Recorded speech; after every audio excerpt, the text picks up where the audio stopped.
Broadcasting live from the Business Radio X studios in Atlanta, Georgia, it's time for Atlanta Business Radio, spotlighting the city's best businesses and the people who lead them.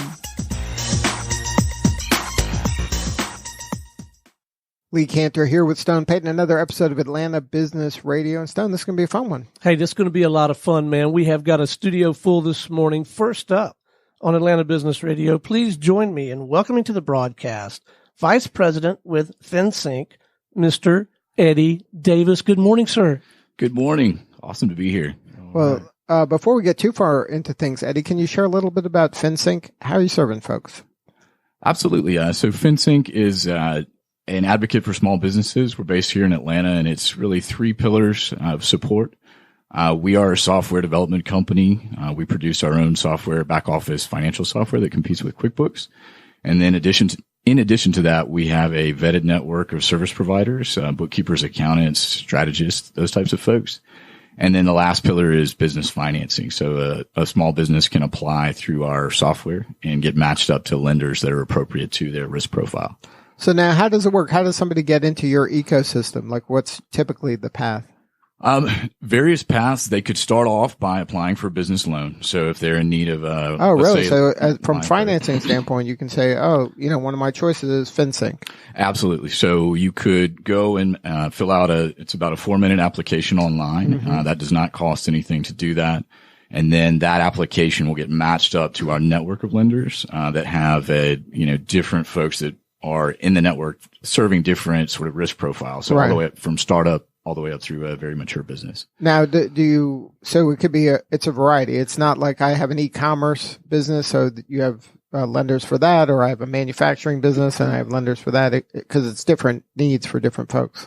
It is. So on the financing side, we have lenders that serve different niches for sure, right. Different sizes of companies. And then on the software side, we're focused more on the small business. So more of somebody who might be looking at a QuickBooks or something like that.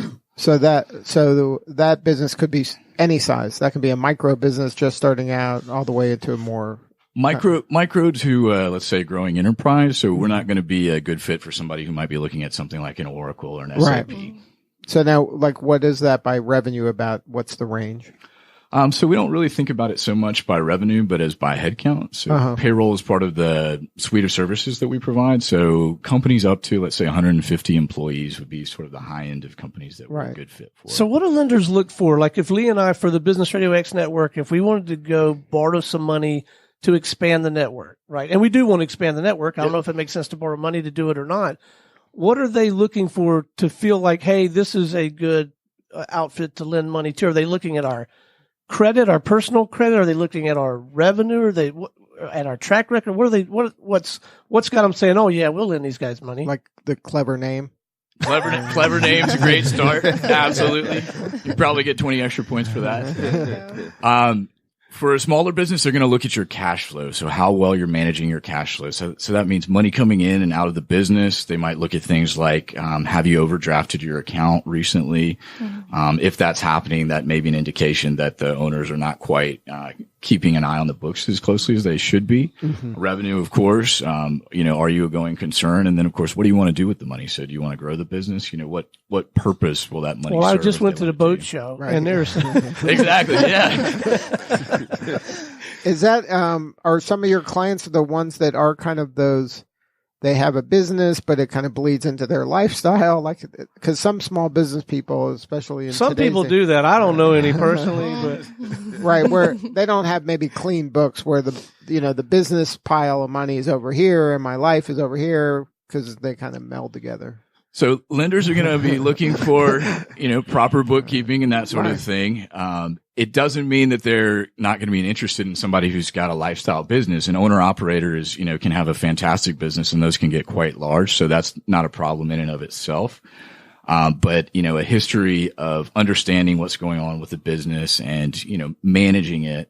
And what do you want to do with that money? Again, or if you're looking to grow, how are you going to grow? Is this money going to go to marketing? Do you want to buy a piece of equipment that might be helpful in serving more customers? Do you want to, add employees? All those types of things they're going to want to know. Now, as FinSync kind of serves these different groups of people, and they have different needs, ultimately, though, you're serving the small business person or the business person? is at the heart of it, whether it's through partnering with an accounting firm or partnering with a lender. Like you're kind of at the heart of it is the business owner, right? At the heart of it is the business owner, and think about, the business owner's experience. They're logged into the software in the cloud, whether they're doing their accounting or just working on a loan application.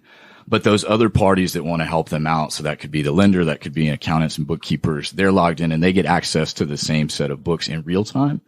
So that makes everybody a lot more efficient. They can have an intelligent conversation about what makes because sense they're getting the data. Everybody's getting the same data, and then they're seeing that how real it is, and they can access it as they need it. Each of those groups, right? That's exactly right. So we're not relying on a business owner to email in documents or fax documents or that sort of thing. Everybody's logged in and they can have a real-time conversation.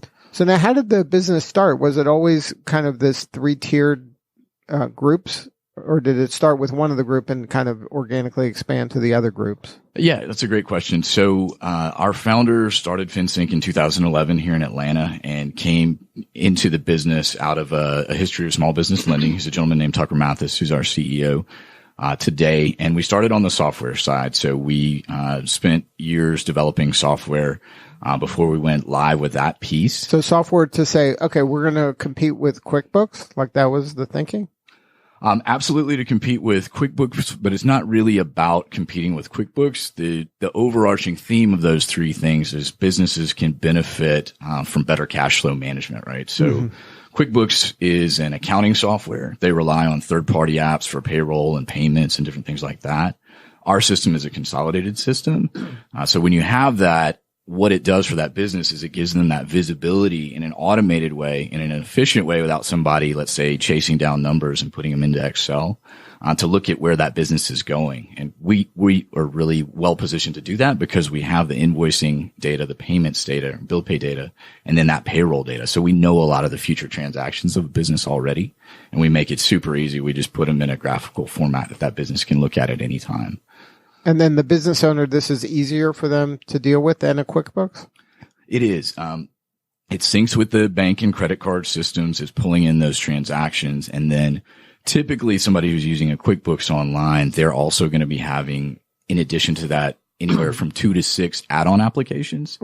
So if you think about a small business that's logging in throughout the day, they're managing, as many as 8 passwords for the owner, but then their accountant, their, payroll administrator, they may have billing folks, they may have invoicing folks, all those people being spread across all those pieces of software becomes pretty inefficient. It's certainly better than paper, but there's a better way, and that's us. All right, so there goes the QuickBooks sponsorship. We can write that. That's gone. All right, so we're going to have to talk to Eddie later. Now FinSync's going to have to pick up that slack.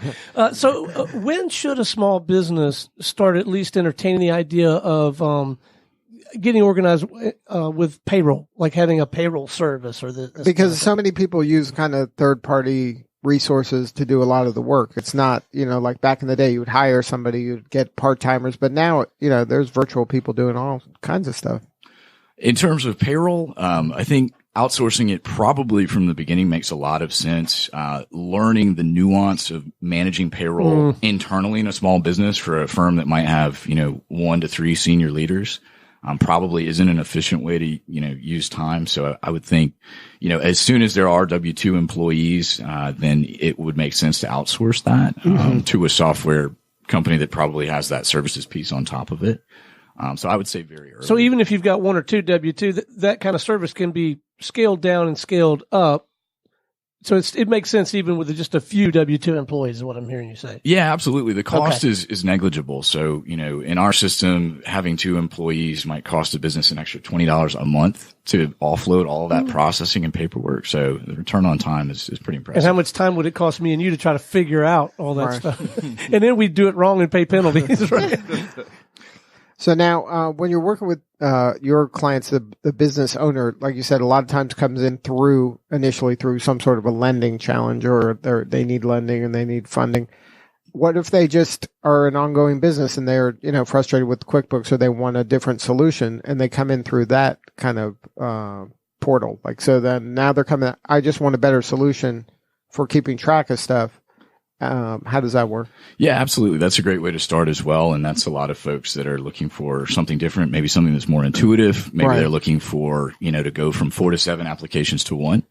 So we offer a free trial so they can jump into the software, start playing with the system. They can connect bank and credit card accounts, pull in some data and see how that works. And then they can add modules over time. So they can get started for $10 a month with our business payments platform and then grow from there, adding accounting, bill pay, invoicing, cash flow management. And then if they have those W-2s that we were talking about, they can add the payroll and projects modules as well. Now, is it something that I sign up for it, I start using it, and I'm kind of on my own on using it? Or is there kind of a help desk or, an account manager? That's a great question. So we're lucky in the fact that we only serve the U.S. market and we take the service aspect very seriously. So we do have chat 800 number, email, and then a giant support library. All of those are free for our users to reach out to. So they get somebody that knows the software that's here, that has, an understanding of U.S. business, and they can reach out to them at any time. And then if they want to leverage our service network, we have bookkeepers and accountants that we have vetted, and they can grant those folks access to their system and have them take over some of that sort of finance burden, take that off the owner's shoulders and allow somebody in the cloud to handle that for them. So now that group, the accountants and bookkeepers, the people who are dealing with lots of these business people, how do you work with them? Is this something that you have some sort of a partnership with them where you're working together, where you encourage them to offer FinSync to their clients so that everybody's reading off the same, kind of data?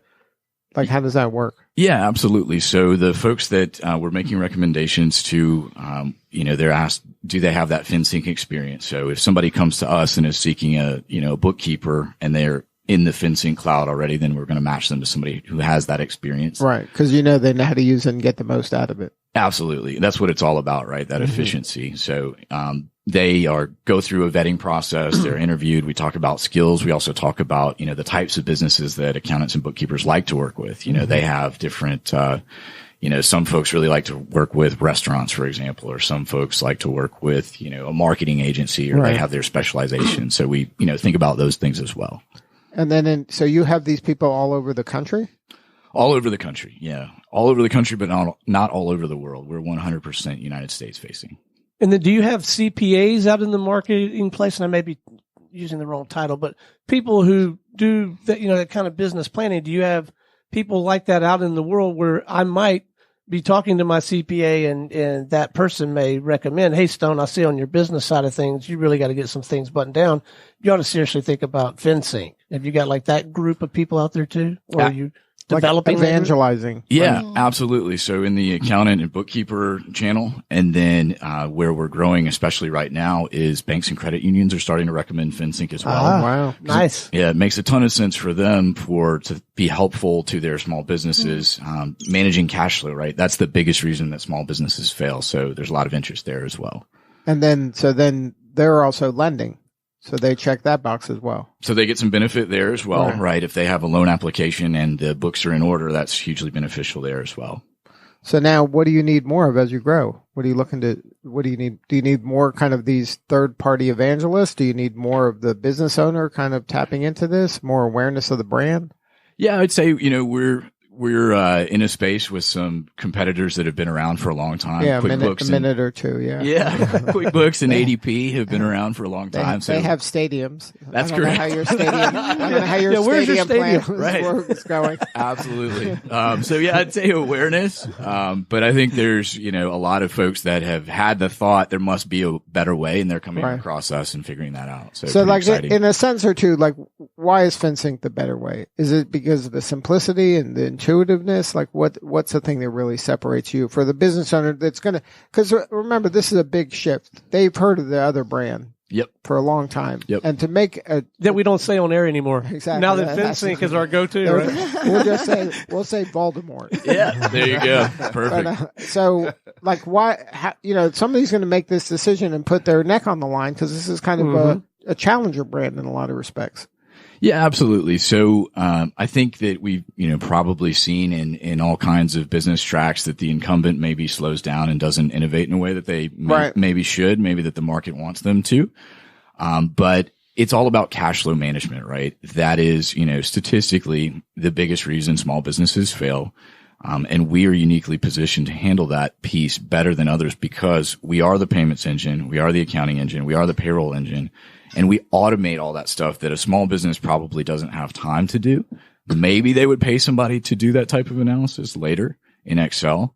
But we do that internally and it's real time. So they can log in anytime and see, this is what FinSync thinks my cash balance will be in 30, 60, 90 days. So it projects out into the future. It does. In a better way than maybe current tools.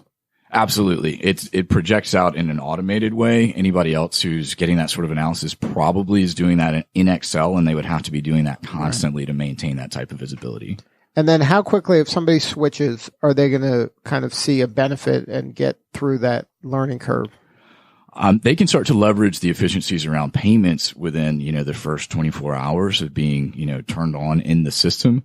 The cash flow management piece is going to start to roll up data as they start to put invoices, start running payroll, things like that. So especially in month 2, they're going to be, benefiting from most of the capabilities of the system already. And then how easy is it to switch? If I've been a Voldemort user for many years and I want to switch, like how easy is that? It is pretty easy, and we have that team of US-based support to help with that process as well. We have folks on the team that just focus on those conversions, so it's not just Voldemort, but those other there's other ones. Yeah, those other evil wizards out there. But that's the hand-holding that small business people are going to want, right? They're going to want help. It's that transition cost as much as anything else. That's not always green dollars, but it's time and energy and absolutely, it's opportunity cost. And our view is not that small business owners should become software experts, right? They need the benefit, right? Their expertise needs to be focused on what they do well. Whatever that product, whatever that business delivers, be it a service or a product, that's really where that business owner wants to excel. They don't need to be, an amazing financial software user. Now, the software has tremendous value to the small to mid-sized business owner. Is this network of these professionals also an untapped area that the business owner can benefit from as well? There are a lot of benefits to looking at, especially on a smaller business, until it makes sense to have a full-time person internally to leverage, what we refer to as the gig economy. Mm-hmm. These are folks that have flexible hours, a level of expertise. A lot of the folks in the network have big top 4 accounting experience, but have, gone independent, opened a virtual book of business because they want to work from home. They don't want to commute. They want to set their own schedules and those sorts of things. These people are out there ready to help. Absolutely. And then you help kind of be a matchmaker or give them a platform that they can kind of explore and then find the right fit for themselves? That's right. On the service provider side, they're applying. They go through a rigorous interview process, and we, collect that data on them about who might be a good fit for them. And then on the business side, when they apply, we understand, what needs that business has. Maybe they're sort of specialized capabilities. Maybe they contract with the government, for example. So we're going to make a match based on what we know from both sides. So I find this very attractive. I like the idea that we can come into your system, into your ecosystem, have access to the software. It sounds like it's going to be a lot more Lee and Stone friendly, maybe than some of the stuff that we have, and that you have these vetted professionals so that we know that if we work through your system to start working with a bookkeeper, that person definitely knows your stuff, but also maybe is used to working with, media firms or small businesses or something. And then if and when we need a CPA or we want to explore bringing on more capital, I like it being all in that one ecosystem. I find that very attractive. Yeah, the all-in-one nature of it is, creates a lot of efficiencies, and it's, and it's a safety net as well. We've done a lot of that legwork to, find out how that person performs with other businesses and be sure that they, have those skills that they claim to have and that sort of thing. And then you said that if any business needs a loan, they can go to FinSync website and then within 4 minutes apply. And that's right. So we have an electronic loan application, and our system is pretty different in that our application, instead of going to a single lender, the old way of applying for a business loan would be to go lender to lender, potentially filling out, reams of paper at somebody's desk. Our system is different because we have all the lenders that cover that risk spectrum, and we have all their products in the system. So you fill out our application, and then we only send your application to those lenders who have a product that's a soft match already. So you're not going through that process of getting turned down here, going to the next literally office building, that sort of thing. You just apply once and we handle that part for you. So if you're a small business, mid-sized business out there and you want to learn more about FinSync and maybe at any level, right? Whether it's maybe switch, maybe you're getting frustrated by your current software, maybe you need a loan, maybe you need a new CPA, they can go to your website and kind of help in all those areas. Absolutely. FinSync.com. We have a great chat team as well. You can give us a call.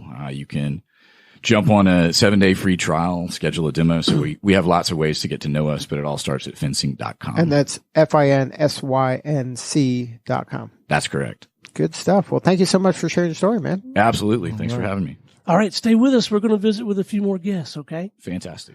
All right, next up on Atlanta Business Radio, we have with us the Director of Pro Bono Planning and Community Outreach for the Financial Planning Association of Georgia. Please join me in welcoming to the show Miss Kristin Pugh. Good morning. Good morning. Thank you for having me. Well, we are delighted to have you join us. Did you learn anything in that last segment? Yeah, I did. And I have some clients in my for-profit life. I might have to reach out. Well, there you go. There you for go. some FinSync, some business owners. So Blake, hand me some of those commission forms. See, we have a portal too. Yeah, absolutely. Well, Kristin, you're here to talk about the Financial Planning Association of Georgia. Yeah. Tell us about that. What kind of work do they do? Yep. So the Financial Planning Association of Georgia, we're a chapter of a much larger association. There's about 88 chapters in the country. So imagine like the American Medical Association is for doctors, the ADA is for dentists. We are for financial planners and financial advisors. Because of that, we do a lot of networking events, conferences, lots of continuing ed just to keep everybody abreast of what's going on in the financial planning industry. And I specifically head up our pro bono or community outreach arm. So we have, of our 600 members, we have about 100 plus now that have kind of designated themselves as volunteers wanting to So go you out have in the 600 community. here locally? Correct. Really? Well, in the Or state the- of Georgia. that's the State of Georgia. that's the whole Most are Georgia. located here, though. And they're Really? up for doing some pro bono work for who? Who would they be doing pro bono work So for? basically the underserved communities of Atlanta. The way we work is we will partner with nonprofits. For instance, this past Saturday, we were actually out at Camp Twin Lakes for Children's Healthcare of Atlanta, their camp. They have the Transplant Families and Parents Weekend. And so we did a panel. And so we serve underserved, but then we also serve at-risk communities. So those, if you can imagine, that are saddled with medical bills. And they just need a little bit of guidance, maybe just a discussion around some financial planning topics. So that's one way we operate. So this kind of financial literacy that the lay person probably doesn't have a lot of, Yeah. right? There's Yeah. some misconceptions or maybe Oh, yeah. If bad you can information. Absolutely. I mean, can you imagine every commercial about financial, No, I know. whatever It's it is, like- has small print for Right. days. And then there's a lot of fear because people don't want to make a mistake. Absolutely. And then there's a lot of kind of noise in the media about all this doom and gloom that, dangers around every Talking corner. heads. Yeah. Right. Oh, absolutely. So how do you kind of educate people in a safe manner that makes them at least feel semi-confident that they can do this?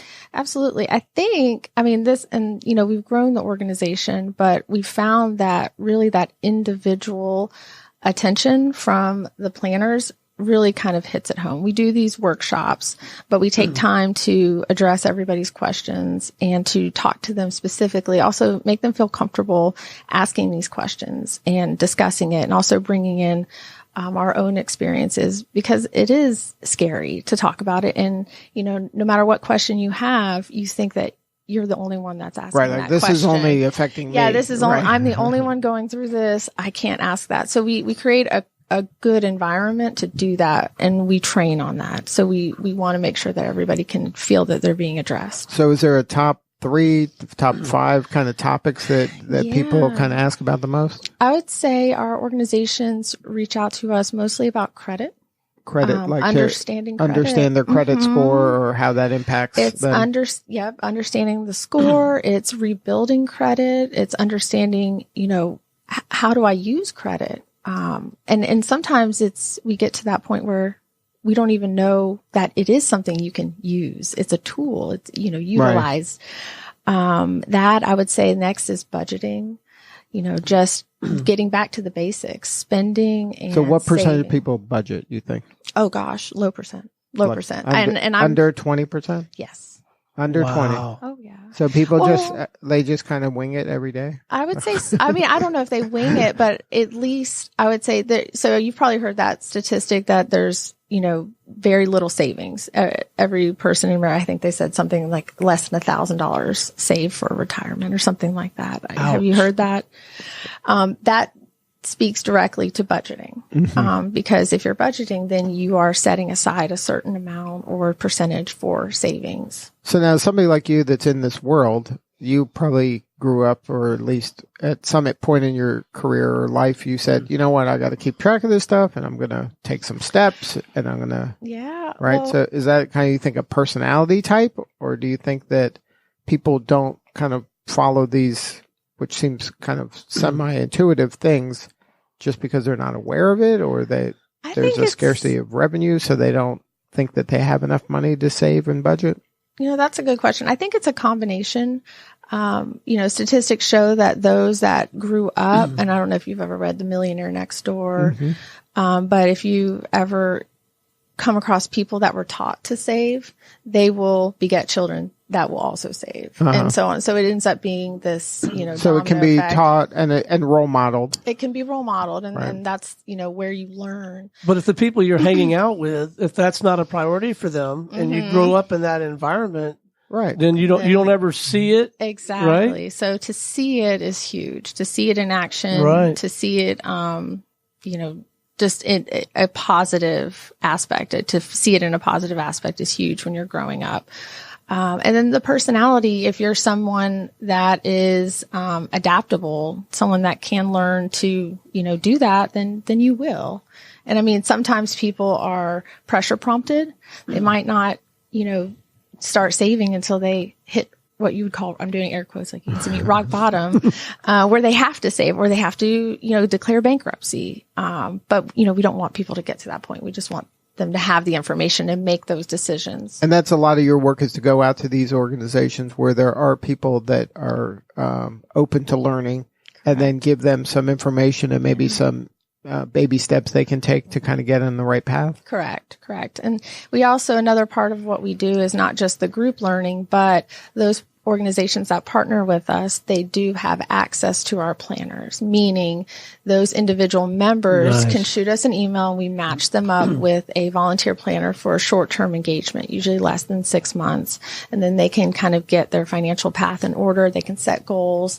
And then that planner, a big part of what we do is really can help them hold them accountable to those goals one-on-one. So now what is that 6 month kind of, like, what can be accomplished in that 6 month typically? Yeah. So, meeting in person or virtually, depends on what works for them and where they're located. But the first part is really just data gathering, kind of understanding what is the situation. I'll talk a little bit about being a certified financial planner, a CFP. Are you familiar with that designation? Or I've heard that designation before. So that is actually the highest designation within the financial planning industry. So what that does is we are required to basically take into account all aspects of your financial life. So it's not just the budgeting, it's not saving, it's not just investments, it's estate planning, it's wills, trusts, things like that, insurance, everything.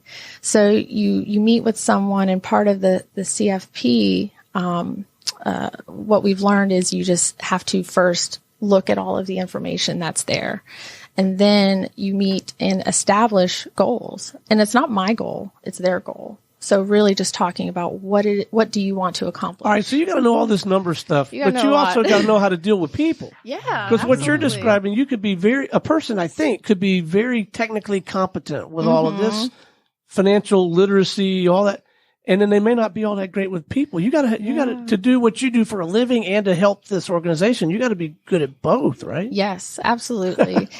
But you're finding in the CFP examination process, there's a little bit of psychology, a little bit more of effective listening, a little bit more empathy, things being thrown in there, because that is important, because people in order to establish and then adhere to a goal, you're working with someone, you have to like that person. You have to then trust that person that they're there. So that doesn't just come along just because you have that knowledge, to your point. So yes, I would say that is a big part of what we do as a volunteer and in your for-profit life as an advisor. Absolutely. Now, how do you handle, like when you're in your for-profit life, people are voluntarily coming to you because they have some sort of wealth or they have financial, at least in their mind, they think they're stable, even though a lot of people may not be as stable as they think they are, but they think that they got stuff and they want to just kind of wring out the most of it. That's probably the thinking. But in your nonprofit life, some of these people don't have a lot of resources. That's correct. And then they don't even know, like they're not coming as voluntarily. They're coming because they might be embarrassed even, right? It's like, my mom was a school teacher and she would teach adults how to read. And part of her challenge was they came in like embarrassed.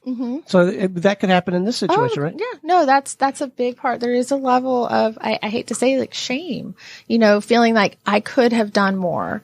You talk to a 50 or 60-year-old and they say, I wish I had done more.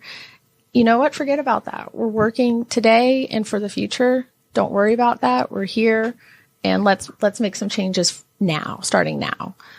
So you have to talk through that and get past that to really establish. So what was it like that first time you went on one of those calls where when a person, like typically I'm sure in your day job, there's people with a certain amount of wealth, some fame maybe, there's a certain type of person. And now here's this person that doesn't have a portfolio, stocks, and all this stuff. They come in with kind of nothing, and they go, "Okay, here I got this. Now make this work." Yeah.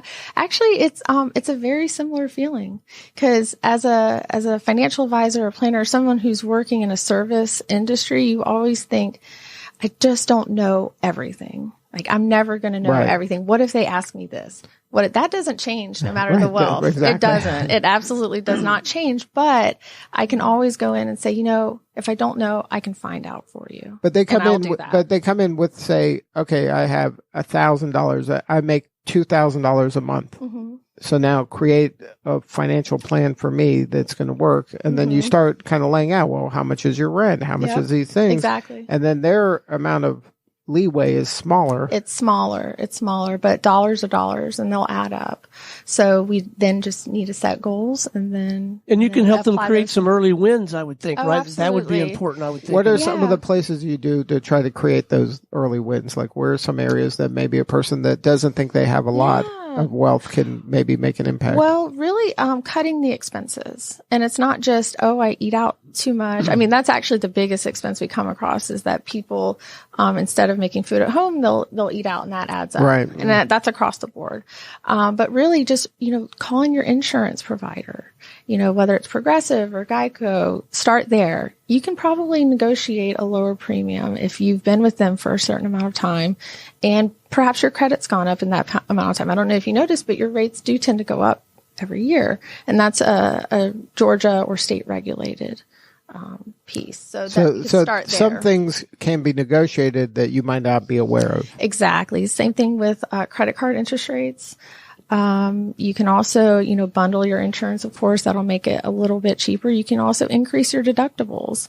So I would caution that, of course, with anybody to make sure that you've got a good emergency savings fund, so that you can pay that deductible, but that does lower your premium. So there's little ways, and we'd sit down with that person and understand, well, what is going on in your daily financial life that we can just really start taking a better look at. Incredibly rewarding, though.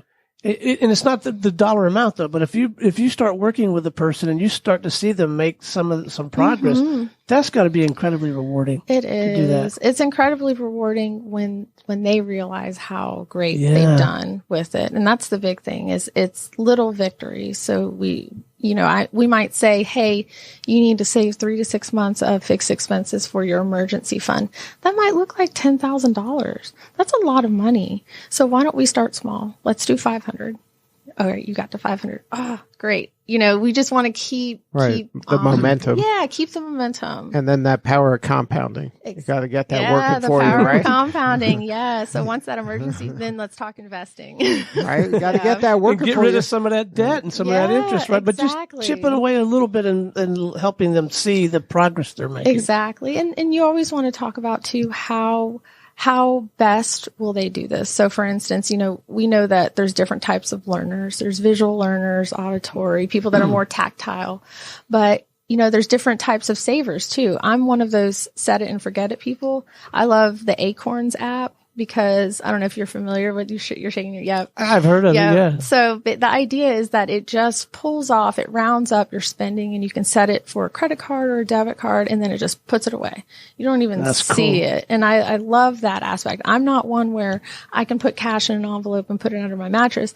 I'll remember, oh yeah, Kristin, you got that $500 under your, let's go get that. I can't do that. But I know some of our pro bono clients can do that. Right. And that might be better for them to have that physical way of saying right where they can touch it. Exactly. And I'm with you. I love these automated things where you just say, okay, put that, and then you know, maybe I do this with my kid where we set aside an amount every month to be pulled out of his checking account, and then every year it's on my calendar to revisit. Right. Like, so just built into, I mean, there's so much technology now that you can utilize. So utilize the technology. Exactly. I mean, it's there to remind you and to do some of the stuff. So let them do some of the stuff. Mm-hmm. So now, what do you need more right now for FPA of Georgia? Do you need more financial advisors to get involved with the organization and volunteer? Yeah, absolutely. We always need volunteers. Mm-hmm. Right now, we're kind of approaching what we call Financial Planning Month. So There's October. Financial Planning Month? Mm-hmm. So October is... Really? Why October? You know, I don't know. It was just a nationwide push. Financial Planning Month. Yep. Okay. So October is Financial Planning Month. And so that just means that that's kind of our extra push. We have workshops and events throughout the year, but we just have a lot more in October. And it's just a way for those financial advisors and planners who, you know, are really busy throughout the year. They just remember, okay, October, I'm going to do a little bit of volunteering. And so we always need more volunteers. And have you figured out a way to make it easy to volunteer, easy to get involved? Yes, absolutely. So you do have to be a member of FPA. So if you're not, you go to fpaga.org and you can register there. And once you're a member, then you just reach out and we have a whole membership form that we have you fill out and we add you to our volunteer database. And then you're the first person to receive any kind of events or volunteer need notifications. And then what's an organization that would be a good fit to have you come out and do your talk? A good organization is one that focuses on maybe serving or developing individuals in the community that don't have a lot of means. One of them that we first started actually working with was called I Care Atlanta. And they're located in Doraville, and they actually stabilize lives of homelessness or homeless. And so we go out and typically do budgeting and credit workshops for them. I would say just any organization that really just has a need. You know, there's not, and it's kind of difficult too, because I think my personal opinion is everybody has some kind of financial literacy need, no matter what kind of income you have. But maybe those people that need extra kind of accountability and care and that knowledge. And let's have the curriculum coordinators in the local high schools drop Algebra 3 and put in a financial literacy course. Right? How about that? Oh my gosh. Right? Yeah, preaching to the choir. I know. I don't know why teaching compounding should be like in elementary school. I mean, just credit first. Can we talk about credit, early? But compounding is the gift that keeps on giving. So the earlier you start with that, the better. So start them like in elementary school. I mean, come on. Absolutely. Why are they keeping that a secret? Well, one of the things that I really love about what you're doing, my vision of your world is this almost kind of dog-eat-dog, extremely competitive landscape, all these financial planners out there, scratching and clawing for a business. And maybe there's some truth to all of that, but you've set all that aside and you've got people from a variety of firms. I'm operating under that assumption. Absolutely. And you've come together to try to help these underserved constituencies. I think that's marvelous. Absolutely. I mean, that's exactly what it is. It's people from everywhere. We've got brokers, that are just in the stock broking, just that's what they do, but they also have their CFP designation. But then we've got people like me that work for a registered investment advisor firm. You've got people in mutual funds, in insurance, but they've all come together because they just really want to help their community. Right. Yeah, absolutely. Well, if you're a financial advisor out there and you want to get involved with the organization, what's the website again? It's fpaga.org. And then do you want to give a plug for your day job? Oh, yes. My day job, I am a wealth advisor for True Wealth. We're located in Buckhead, and you can reach us at truewealth.com. Good stuff, Kristin. Well, thank you for all that you do to help the community. Thank you for having me. Yeah, keep up the good work, and maybe stay connected with us, and let's check in from time to time and see how things are going, and maybe there's some wisdom in spotlighting some of these organizations and talking about the good work that they're doing and how they're leveraging the stuff that you're doing. Yeah, that would be wonderful. All right, so maybe that's worth exploring. All right, y'all ready for the headliner, Lee? All right, a lot of pressure. Man, he's been so patient. He's been taking notes. He's been nodding his head. Please join me in welcoming back to the Business Radio X microphone, author, founder, small business expert, and international speaker, Mr. J.R. McNair. How you doing, man? Hey, man, I'm doing great. Great to be here. So these last two segments, that's a couple hard acts to follow. You want to reschedule or you want to do this? Hey, listen, let me tell you, they really kind of helped to set up what I'm going to talk about. So thank you. All right. So when we first met you, you were talking about a company called Container Box. Mm-hmm. And that was changing the world. That's correct. Is that still ongoing? Why don't you kind of brief people about where we are with that? Yeah. So the Container Box comes out of trying to help solve the problem of the global housing crisis, and we're producing homes. There's a lack of homes under $200,000 in the nation. I mean, it's like 4 million. Lack of that inventory on the market. So we wanted to produce something. So we produce container homes and down in our factory down in Macon, and then our headquarters offices in Buckhead, and we ship them all across the world. And we've been getting some incredible traction there. So that's been going great. And then, so tell people what that container is that's being shipped all over the planet. So it's a container home. We take a container, ship a container. Container that's like on metal, a truck at the back of a boat. That's correct. That's correct. And so, there's a lot of them floating around. A lot of them have been sitting just places. And so we take them, preferably the ones that don't have a lot of mileage on them, and we take them and we convert them. And this modular home building, that's stuff that's built inside a factory. See, the biggest difference between any modular building and traditional building is that the bulk of your costs in construction come from on-site labor. Mm-hmm. And so if you can do all of that somewhere else and then ship it, that saves you a ton of money. And so that's the biggest thing that we're looking at solving and helping people with. So then these containers kind of are modular, and then they go somewhere and then they're rebuilt into the home.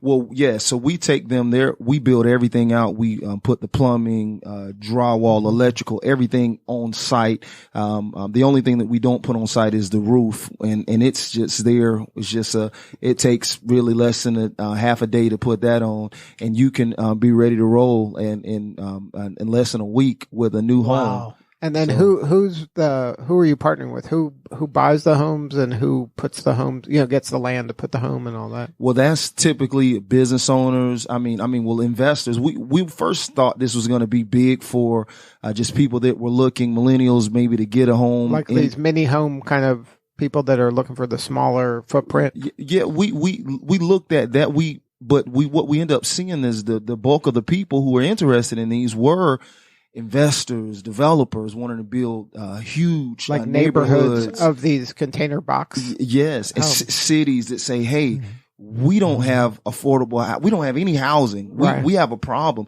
Look at San Francisco, London, all these areas. They don't have housing, and they have all these people. So what are you going to do? Do the math. So then that's an ongoing thing. That is. It's going great. We're always looking for new people to help us with that. So now there's the Velocity Company that we also talked about that, I believe. Yeah. Velocity Company, that's actually the company that ended up building a lot of the wealth that I had to where I was able to invest in other things.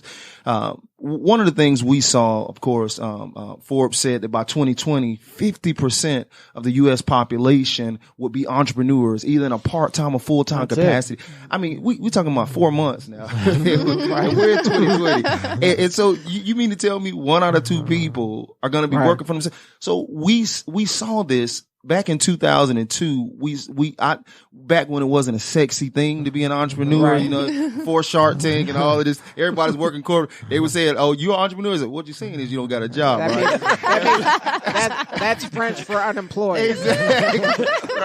Right. And so, but see, the funny thing about it, I graduated top of my class from Wofford College with 3 six-figure job offers, and I turned them down because I wanted to play football and I wanted to start a company. So I did it by choice, and everybody thought I was crazy, and I was a little crazy, but it ended up working out. And so one of the things that we said all these entrepreneurs, they're going to be entrepreneurs whether or not anybody helps them, right? So we wanted, they're going to go and the way that the market and everything is changing, they need help. They need support, and that's where we're there with the Velocity Company to help them get to that next level and go. So you got the Velocity Company, you got the Container Box, and then this has all culminated in this new book. Yes. That's almost out soon. Yes. Future us will be reading this book. That is correct. So tell us about the book.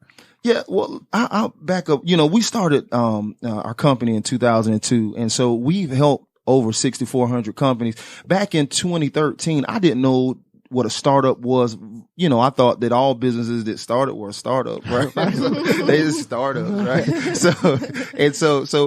But I started visiting these pitches, and across the Southeast, I would travel. People would have me speaking, and then I would go to these pitch places and see these individuals pitch on their startups, high growth technology startups, on that end. And so I visited.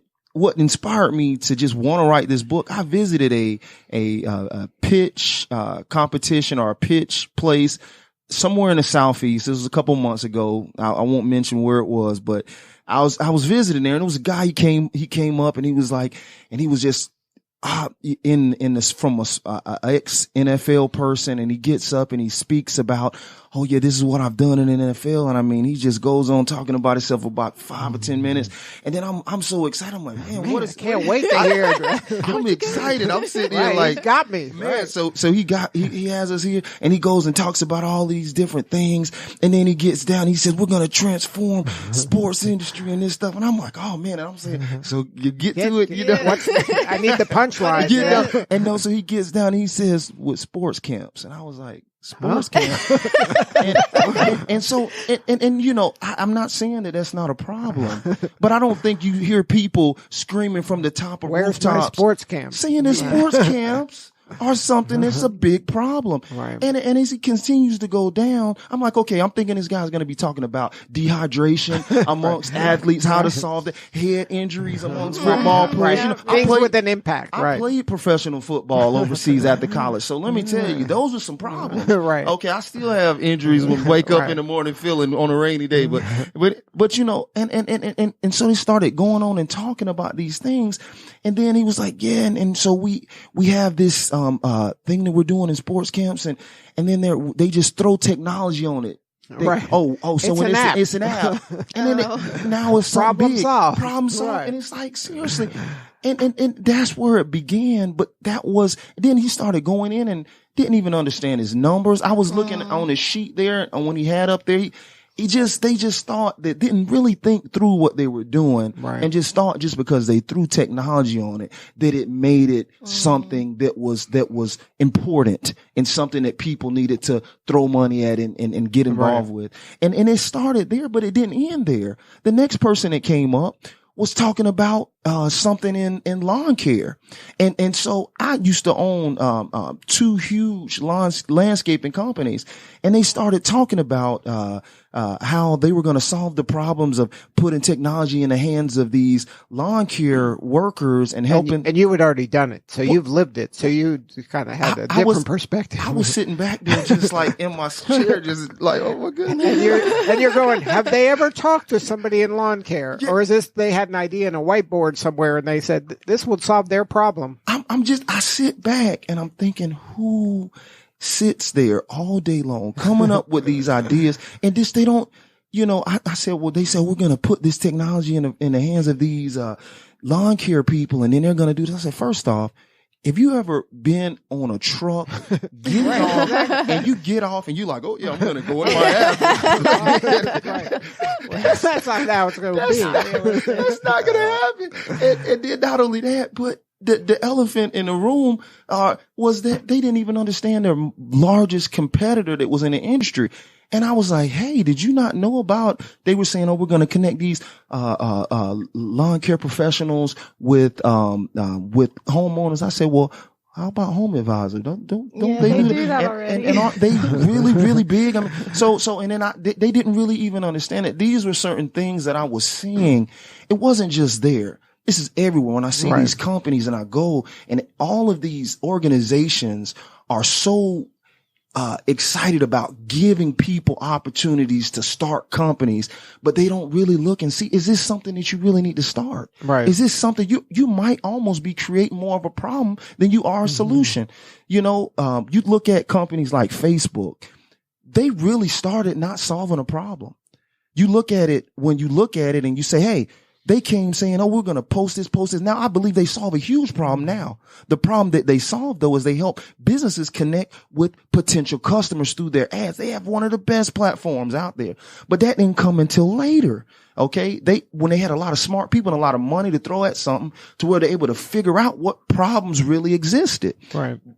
So, these are some of the areas that I've kind of saw, when we came up with looking at this book. And the book is solving real problems. And that helps a business owner kind of reframe maybe the activity they're doing to help maybe make an impact that's bigger than they maybe are seeing in the surface? Well, first off, I say a lot of people chase opportunities. They don't really solve problems. And this is one thing that you have to see. You have these opportunities out here, and we have this shiny object syndrome, and we're looking, oh, you know what? I can do this or I can do that. And it's like, hey, but is this something that really needs to be solved? I mean, is this something that I really want to dedicate 4 or 5 years of my life to? You can't get that time back. Man, I mean, it's one thing to waste investors' money, to waste your own money, but your time, you're taking this time away from your kids, from your families, from everybody. For what? Is it really something that you can feel good about when you sit back and you're 80 years old and say, yeah, I made this great dog walking app. Nothing against dog walking apps. I'm just saying, though, I'm just saying, is it something that you can really feel good about that I spent my time dedicating to? So now, so that was the impetus for the book. And then where are you at in the book writing process? Well, one of the things I do anytime I write a book, I go and I just outline, what is this book going to be on? And it has to be some kind of passion behind why I'm doing it. Well, you seem pretty fired up. Hey, listen, man, but because I run an accelerator and I deal with a lot of startups, and they come in and I'm like, now you can just hand them the book before you even step in the door. You're reading this book. Listen, and it's not only just startups, it's small businesses. It's a lot of problems that small businesses solve locally. Okay. And a small business is a local problem solver. Okay. And they solve, like, for example, here, you all are solving problems by helping entrepreneurs and people to get their stories out. A lot of people, they don't have platforms where they can really let other people know and put it in a format where people can easily grasp it and understand it. Well, thank you for recognizing that. You articulated it perfectly. You write that down. Did we get this recorded somewhere, Blake? I already got it. Yeah. And I mean, and this is the thing. I mean, you're talking about the audience bases that you were speaking about, these, and I know indirectly. You're talking to Kristin about financial literacy and helping those groups learn more. And in the financial literacy, that's so important. That's a huge market and opportunity. Eventually, when they do decide to get those things together, guess what? That's a huge opportunity for those people who are willing to invest in their time in them. Right now, people are always looking for the now, and they don't understand that. Hey, some stuff takes a little investment, but in the long term, even if they can never repay you, I promise you'll get more back from it. So, and then when we're speaking, when you started the show speaking about cash, that's one of the things when I talk to entrepreneurs, I'm like, you have to. The biggest thing that you want to know as a small business, as a startup, how much cash do I have before I go out of business? Yeah. What's my burn rate? Yeah. You know, like that's what you need to have on the Right, forefront of your That's Every a day. real problem. It really is. How long is the runway? How long? And you need to always have that on the front of your mind so that as you're going forward, you're like, okay, I got 3 days, 6 months. Right, I need to start planning for this now. And so this book is going to address some of those kind of big questions to help the person at least kind of get their mind right in thinking about these things before they invest the time and the energy and resources in this venture. Yes. And I mean, and one of the things people need to just understand, like, look and see what problems really exist in the world today. One of the reasons why we got into the container box, we saw this global housing crisis. Right. And no one seems to have a solution for it. But there's a lot of containers sitting by themselves, minding their own business. Minding their own business. And look, Let's pair those two together. and make something happen. Right. And see, we're starting out with containers, but we're going into everything, just trying to figure out a way to supply homes on the market, whether that's light steel construction, whether that's in you know, I've seen companies we're looking at later on maybe purchasing some of these 3D printing companies that you ever seen them 3D print they homes? build them from scratch. And these are the things. It's just going out and solving that problem. Healthcare things, you know, these are areas that we're not going out looking for opportunities. These are things that people are screaming that they want help with. Right. They need it. Yes. I mean, and this is the thing, and I don't go against like social media or anything like that. I do believe it's a problem that was solved, but what you look at in hours of productivity loss, you know, the fact that when I go and talk to my kids, or not my kids, but relatives, nieces, nephews, they're fixated on there. We can't even have a conversation. We see the problems that they've solved, but they've also created additional problems. Right. And if you look at the net, has it really helped? Right. Nobody's keeping that score. You know. So what's next for you? Well, you got a lot on your plate. Yeah, you know, I really want to help people. I mean, and that sounds like funny. You know, everybody wants to help, but I really do. I'm passionate about helping people. I always look for opportunities to help people. And I think if you can keep that mind focused, you know, the money will come. And just I'm a relationship person. I'm really big on relationships. So just trying to build more relationships, get more people in to help us with what we're doing, because we're going out here really trying to solve the things that people don't necessarily want to solve right now. And then if somebody wanted to connect with you, what's the best way? You can go to my website, jrmcnair.com. That's jrmcnair.com. You can go to our website, thecontainerbox.com, smallbusinessday.com, and just reach out to me online. I'm there. Good stuff. Well, thank you so much for sharing your story today, JR. Thank you for having me. Thank everybody. Appreciate it. All right. This is Lee Cantor for Stone Payton. We will see you all next time on Atlanta Business Radio.